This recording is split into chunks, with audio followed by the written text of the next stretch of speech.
Hola y bienvenidos al canal Historias y Biografías del Cine. Hoy vamos a repasar la meteórica carrera y vida de José Alfredo Jiménez. Un hombre sin un solo año de estudios de música, un hombre que jamás aprendió a leer una nota. Y sin embargo, escribió las canciones que México entero canta cuando está borracho, cuando está enamorado, cuando está destrozado por dentro. ¿Cómo es posible que alguien que vendía zapatos puerta por puerta haya terminado siendo el compositor más grabado de la historia de la música mexicana? ¿Y cómo terminó ese mismo hombre, a los 47 años, en una cama de hospital, con dos mujeres que lo amaban esperando afuera, sin saber cuál de las dos tenía más derecho a estar ahí? Esta es la historia de José Alfredo Jiménez. No la del mito, no la de la estatua, la del hombre real, con todo lo bueno y todo lo terrible que eso significa. Quédate, porque al final vas a entender por qué, cada vez que alguien se sirve un tequila solo a medianoche, hay una canción suya sonando de fondo. Todo empieza en Dolores Hidalgo, Guanajuato, un 19 de enero de 1926. El lugar no es casualidad. Es la cuna del grito de independencia, la tierra donde nació la idea de un México libre. Y ahí, en esa misma tierra, nacía José Alfredo Jiménez Sandoval, sin que nadie imaginara que décadas después se convertiría en otra clase de símbolo nacional. Su papá, Agustín, era farmacéutico, dueño de la farmacia San Vicente, la única del pueblo. Su mamá, Carmen, llevaba la casa. No eran ricos, pero tampoco les faltaba nada. José Alfredo crecía junto a sus hermanos Concepción, Víctor e Ignacio en una vida tranquila, ordenada, sin sobresaltos. Esa tranquilidad se rompió en 1936. José Alfredo tenía 10 años cuando su padre murió. Y con él se fue todo: la farmacia, la estabilidad económica, la vida que conocían. De la noche a la mañana, la familia quedó al borde de la pobreza. Carmen tomó la única decisión que le quedaba: agarrar a sus 4 hijos y mudarse a la Ciudad de México, buscando una oportunidad que el pueblo ya no podía darles. Ahí abrió un pequeño negocio que apenas sobrevivía, y José Alfredo, con 11 años, tuvo que dejar la escuela. ¿11 años? La edad en la que muchos niños todavía juegan en la calle. Él ya estaba trabajando para que en su casa hubiera algo de comer. Quizás ahí, sin que él lo supiera, se estaba formando algo. Porque años después, cuando escribiera sobre la derrota, sobre la pérdida, sobre tener que empezar de cero, no estaría inventando nada. Estaría recordando.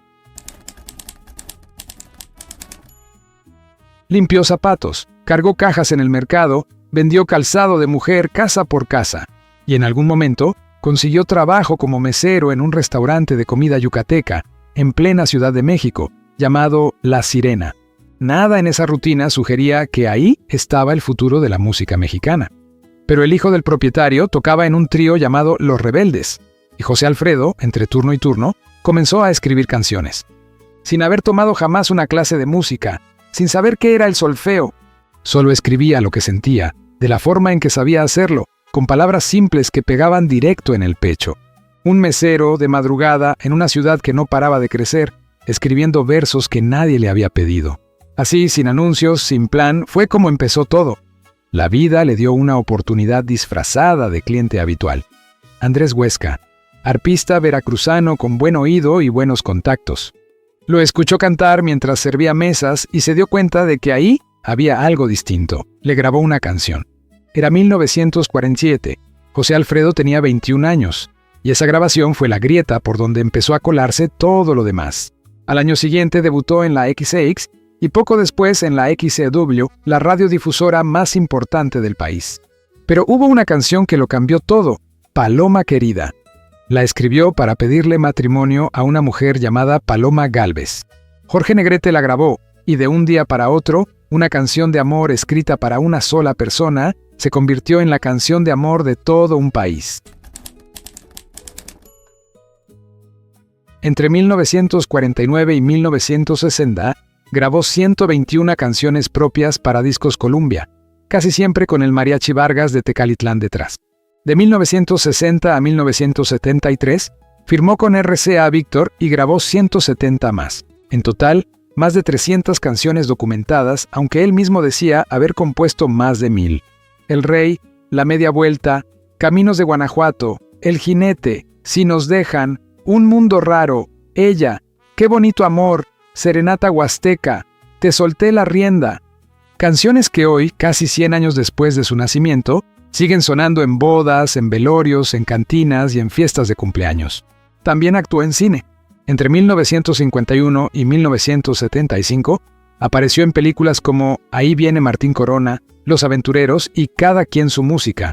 Y aún con todo ese éxito, hubo gente que dudó de él, que decía que compraba canciones y las firmaba como propias, que como era analfabeto, alguien más le escribía las letras. Nada de eso era cierto. La realidad es más sorprendente que cualquier rumor. Un hombre sin estudios, sin saber leer música, escribió canciones que hoy se analizan en conservatorios. Eso no se compra, eso no se inventa, eso es talento puro, sin filtro. Si hay algo que define a José Alfredo Jiménez tanto como sus canciones, son las mujeres que pasaron por su vida. Y no de forma pasajera, de forma profunda, dolorosa, definitiva. Paloma Gálvez fue la primera, la inspiración de Paloma Querida. Se casaron por la iglesia y por lo civil el 27 de julio de 1952, en una boda que fue noticia. Tuvieron 2 hijos, José Alfredo y Paloma. Pero la vida de gira, el alcohol y las ausencias hicieron lo que siempre hacen. Para 1960, Paloma ya no pudo más y se separaron. Sin embargo, nunca se divorciaron. Ese detalle, que en su momento pareció menor, terminaría siendo decisivo. Después llegó Mary Medel. Con ella tuvo 4 hijos más: José Alfredo, Marta del Carmen, José Antonio y Lupita. Tampoco fue para siempre. Y luego, Alicia Juárez. Ella tenía 19 años cuando él la lanzó como cantante. Él tenía el doble de edad, era una estrella, era magnético. Vivieron juntos, pero nunca pudieron casarse. Legalmente, José Alfredo seguía casado con Paloma. Se dice que el rey se lo escribió a Alicia. También se dice que Si nos dejan lo escribió pensando en Irma Serrano, la tigresa, con quien mantuvo correspondencia amorosa hasta poco antes de morir. La relación con Alicia tuvo su lado oscuro. Ella misma contó después que, bajo el efecto del alcohol, José Alfredo llegó a agredirla. Se alejó por eso. Pero cuando supo que él ya no podía levantarse de la cama del hospital, regresó. Y se quedó hasta el final. José Alfredo fue, sin exagerar, uno de los artistas mejor pagados de su generación. Cada vez que Pedro Infante, Jorge Negrete, Lola Beltrán, Vicente Fernández, Julio Iglesias, Plácido Domingo o Chabela Vargas grababan una de sus canciones, él cobraba regalías. Multiplica eso por más de 300 títulos, por décadas, por discos que se vendieron en toda América Latina y en España. Se calcula que sus canciones, en total, han vendido más de 50 millones de copias. ¿Cuánto dinero llegó a tener exactamente? Probablemente ni él lo sabía. Hubo casas, autos de lujo, fiestas de 3 días que no paraban ni de noche, con tequila corriendo sin descanso. Pero su propio hijo lo dijo años después, sin adornos. Gran parte de esa fortuna se fue en excesos. Alcohol, mujeres, fiestas que costaban lo que otra gente tardaba años en juntar. Al final, no quedaron mansiones ni cuentas de banco abultadas. Quedó algo más valioso: el catálogo más grande de la canción ranchera mexicana. Y ese catálogo, por una cuestión puramente legal, terminó completo en manos de Paloma Gálvez, la esposa de la que nunca se divorció.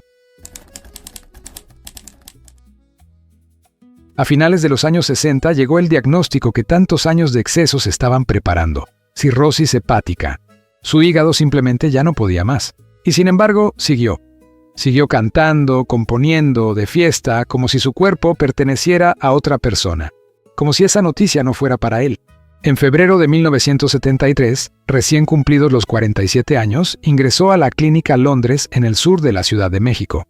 Lo internaron en la habitación 113, un número que, sin que nadie lo supiera todavía, terminaría siendo parte de su historia para siempre. Su hijo contó después que, para esos años, ya era casi normal verlo entrar y salir de hospitales. Esta vez fue distinto. Esta vez no salió. ¿Lo sabía él? Tal vez. Quizás por eso sus últimas fiestas fueron las más grandes de todas. Como si alguien que sabe que se le acaba el tiempo decidiera gastarlo todo de golpe. Las varices del esófago empezaron a sangrar. El dolor en el abdomen se volvió insoportable. Poco a poco dejó de poder levantarse. Y Alicia, la misma que se había ido por los golpes, volvió cuando supo que él ya no podía salir de esa cama, y se quedó. El 23 de noviembre de 1973, José Alfredo Jiménez murió. Tenía 47 años, cirrosis hepática, confirmada por la propia Paloma Gálvez. La habitación 113 de la Clínica Londres sería, a partir de ese momento, mucho más que un número de hospital. México entero lo sintió. Los periódicos lo pusieron en primera plana. Las radios transmitieron sus canciones sin parar, una tras otra, como si callarlas fuera una falta de respeto. En la Capilla Ardiente, instalada en la colonia del Valle, pasó algo que nadie que estuvo ahí olvidó jamás. Paloma Gálvez, su esposa legal, y Alicia Juárez, la mujer con la que pasó sus últimos años, llegaron al mismo tiempo a despedirse. Las dos, juntas, de luto, diciéndole adiós al mismo hombre. Mary Medel, madre de otros 4 de sus hijos, no apareció. Tal vez esa escena resumía mejor que cualquier biografía quién había sido José Alfredo.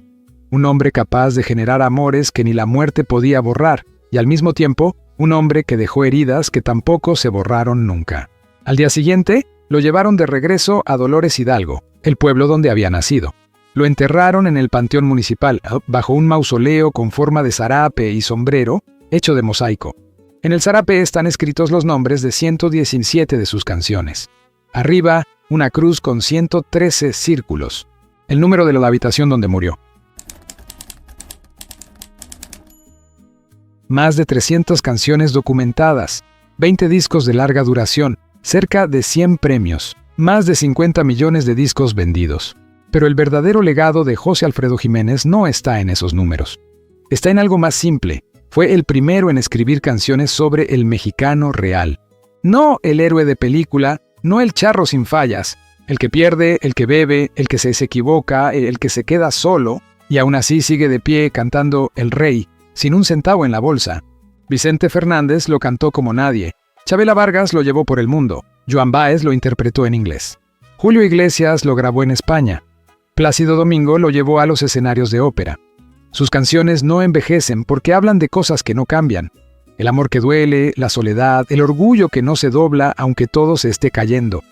Un niño que se quedó sin padre a los 10 años, que dejó la escuela a los 11, que vendió zapatos y limpió mesas, que nunca tomó una clase de música y que terminó escribiendo el cancionero más importante de un país entero.